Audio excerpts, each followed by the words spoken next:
Bismillahirrahmanirrahim. Assalamualaikum warahmatullahi wabarakatuh. Alhamdulillahilladzi arsala rasulahu bil huda wa dinil haqq liyudhhirahu 'ala ad-din kullih walau karihal musyrikun. Asyhadu an la ilaha illallah wahdahu la syarika lah wa asyhadu anna Muhammadan 'abduhu wa rasuluhu la nabiyya wa la rasula ba'da.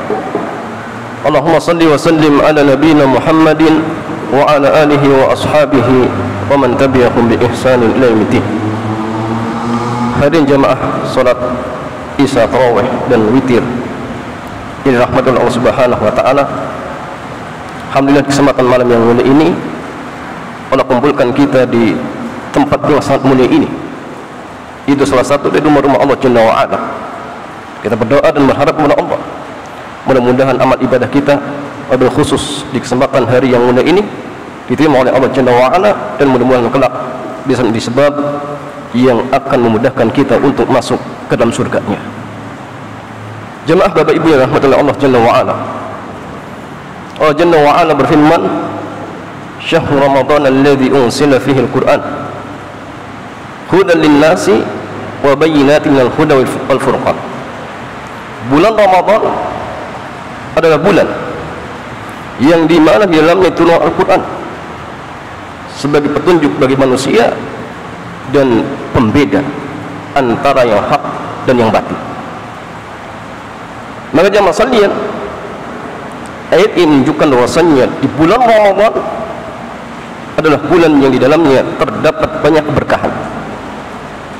Di antara keberkahan di dalam bulan Ramadan adalah seluruh amal ibadah yang kita kerjakan akan dilipat gandakan pahalanya oleh Allah. Seluruh amal ibadah. Sehingga Bapak Ibu yang dirahmati Allah Subhanahu wa taala, ada beberapa amalan yang sangat dianjurkan untuk dikerjakan wabil khusus ketika di bulan Ramadan. Yang pertama, amalan yang sangat dianjurkan untuk dikerjakan di bulan Ramadan adalah ibadatus shaum, puasa di bulan Ramadan. Allah Jalla wa Ala berfirman, ya ayyuhalladzina amanu kutiba alaikumusiyam kama kutiba alal ladzina min qablikum la'allakum tattaqun. Wahai orang yang beriman, telah diwajibkan kepada kalian untuk berpuasa sebagaimana telah diwajibkan kepada orang-orang sebelum kalian agar kalian menjadi orang-orang yang takwa. Wa Rasulullah SAW beliau bersabda, man shama ramadhana imanan wa ihtisaban ghufira lahu ma taqaddama min dhanbi.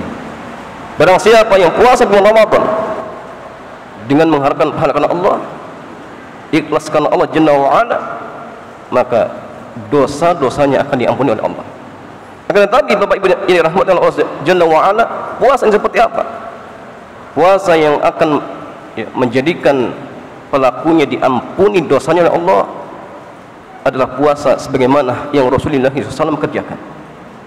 Puasa dalam artian al-imsak anil muftirat, menahan dari segala pembatal puasa, baik itu makan dan minum dengan sengaja, baik itu misalkan berhubungan badan dan lain-lain.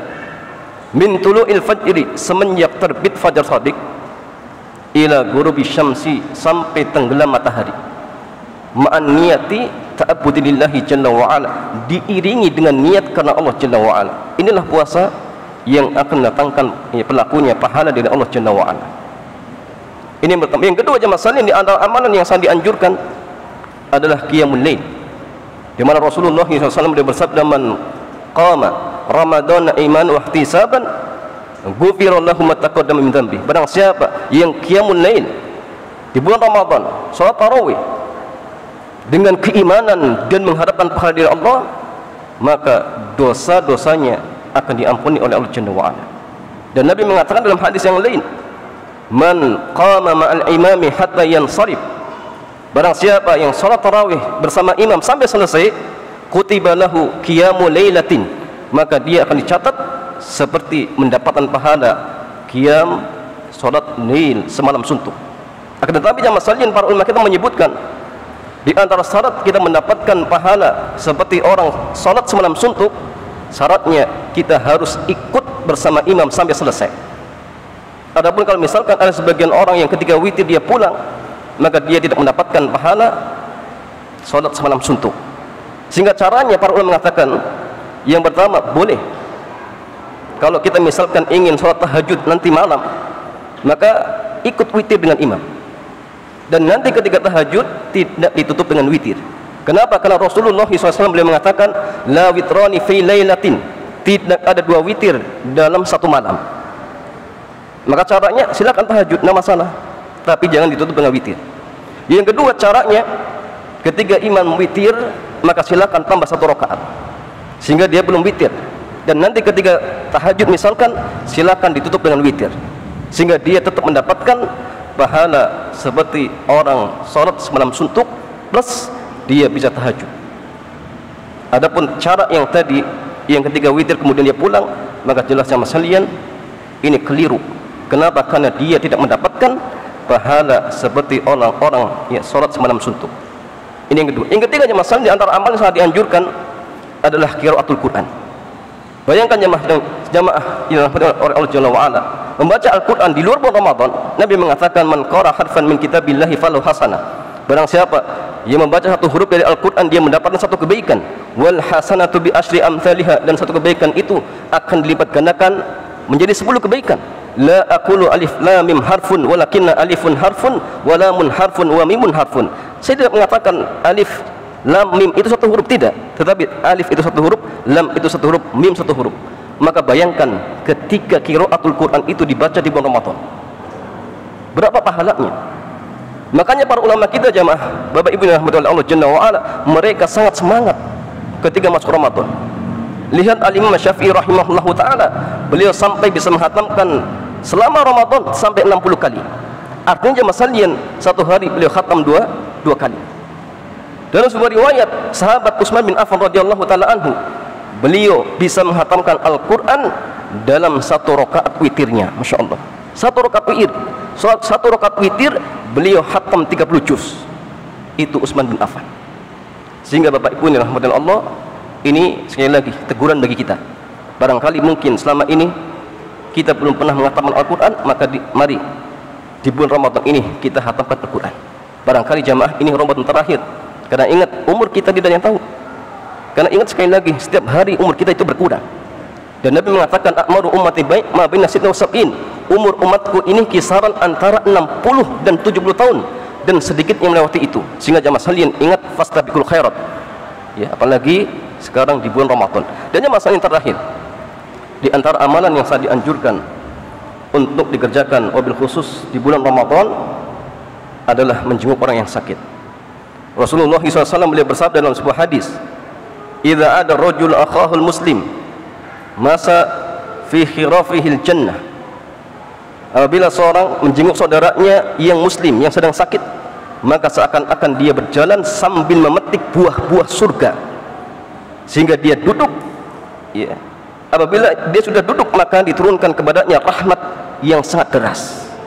Apabila menjenguknya di pagi hari, maka 70.000 malaikat mendoakannya agar mendapatkan rahmat hingga waktu sore. Apabila menjenguknya di waktu sore hari, maka 70.000 malaikat mendoakannya agar dia diberi rahmat hingga waktu pagi hari. Masya Allah, ini luar biasa. Apalagi ketika misalkan dilakukan di bulan Ramadan. Mari jamaah, kalau seandainya misalkan kita sakit, kerabat kita sakit, mari kita jenguk, karena pahalanya sangat luar biasa. Dan jamaah sekalian, ada beberapa adab ketika kita menjenguk orang yang sakit. Yang pertama, menanyakan keadaannya. Antum jenguk orang sakit, tanyakan keadaannya, bagaimana ya sakitnya, bagaimana misalkan kondisinya. Ini sunnah. Yang kedua jamaah sekalian, jangan terlalu sering menjenguk kecuali jika si sakit menghendakinya. Apalagi jamaah sekalian, misalkan antum orang yang tidak dikehendaki, maka jangan sering-sering, kecuali kalau memang si sakit menghendaki kita. Yang ketiga jamaah sekalian, jangan terlalu lama duduk di sisinya, kecuali kalau si sakit menghendakinya. Yang keempat, mendoakannya seperti doa yang Nabi ajarkan, la ba'sa tahurun insyaallah, atau dengan doa-doa yang lain. Kemudian menghiburnya, kemudian mendoakan untuk kesembuhannya, dan yang ketujuh meruqyahnya dengan Al-Quran bisa juga dengan surat Al-Fatihah ataupun surat-surat yang lain. Dan ini jemaah sekalian, sekali lagi pahalanya sangat luar biasa, wabil khusus ketika di bulan Ramadan ini, sehingga jamaah Bapak Ibu yang dirahmati oleh Allah Jalla wa Ala, fastabiqul khairat, mari kita berlomba-lomba untuk memperbanyak amal kebaikan. Karena sekali lagi jamaah sekalian, kita semua hakikatnya sedang melakukan safar, dan safar kita itu sangat panjang. Kita semua sedang menuju Allah Jalla wa Ala untuk melaporkan ucapan dan perbuatan kita sekarang di dunia. Sehingga sekali lagi ini butuh bekal. Kalau perjalanan kita ketika dunia ini, misal kita ingin pergi ke Jakarta, kalau misalkan kita tidak bawa bekal, apa yang dapatkan jemaah sekalian? Tentu orang seperti ini akan banyak mendapatkan kesulitan. Lantas bagaimana dengan perjalanan kita yang sangat panjang? Perjalanan kita sudah dimulai semenjak kita di dalam rahim, sekarang kita ke alam dunia, nanti ke alam barzah, nanti jemaah sekalian dibangkitkan lagi. Satu hari itu seperti 1000 tahun tatkala kita di dunia. Lantas bagaimana kalau seandainya kita tidak bawa bekal? Maka dijamin orang seperti ini pasti akan banyak mengalami kesulitan. Sehingga mari, mumpung kita masih hidup, masih diberikan umur oleh Allah Jalla wa Ala, fastabiqul khairat, berlomba-lombalah untuk mendapatkan kebaikan. Apa saja amal soleh yang bisa kita kerjakan, baik qiraatul Quran, sedekah, ataupun ya amal-amal yang lainnya. Demikian jemaah Bapak Ibu yang dirahmati oleh Allah Jalla wa Ala, mudah-mudahan yang sedikit ini bermanfaat, dan mudah-mudahan ini bisa menjadi motivasi kita, dan kita berdoa kepada Allah Jalla wa Ala, mudah-mudahan amal ibadah kita wabil khusus di bulan Ramadan ini diterima oleh Allah Jalla wa Ala, dan kita berdoa kepada Allah Jalla wa Ala, mudah-mudahan kita semua kelak akan dikumpulkan kembali di tempatnya yang mulia, itu surganya Allah Subhanahu wa taala. Demikian, subhanakallahumma bihamdik, asyhadu an la ilaha illa anta, astaghfiruka wa atubu ilaik. Assalamualaikum warahmatullahi wabarakatuh.